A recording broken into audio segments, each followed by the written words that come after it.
This is the lecture number 2 of the series of quadratic equations and functions. Today we will discuss what is a quadratic equation and what is a quadratic function.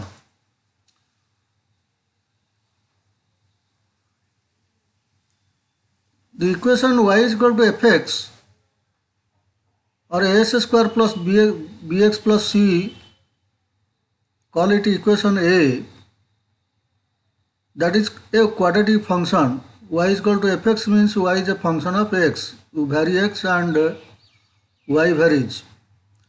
Whereas the quadratic equation is nothing but as square plus bx plus c is equal to 0.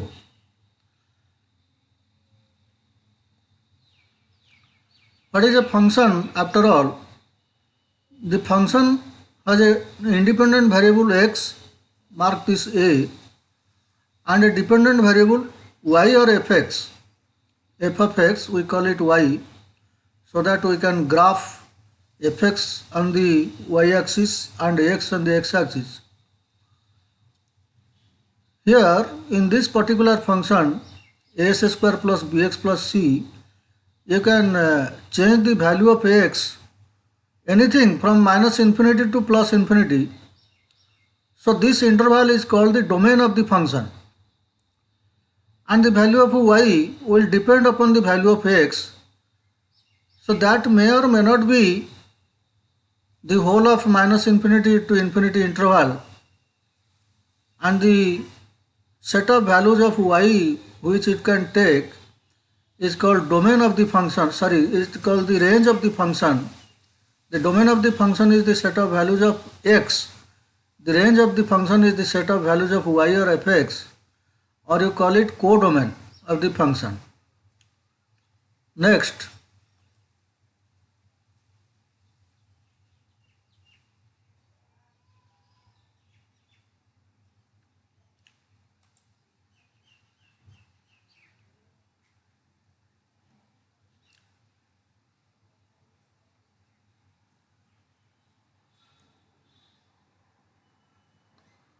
we could write the above quadratic function that as square plus bx plus c minus y is equal to 0, or you say as square plus bx plus capital C is equal to 0, where capital C is c minus y. So for each value of y, this becomes our quadratic equation again. As square plus bx plus capital C is 0 is a quadratic equation for each value of y. So we have infinite number of equations, and that is precisely what is a quadratic function. As for example, take fx is y is a x minus alpha x minus beta, or in particular 5 into x minus 1 by 5 into x minus 1, that you can write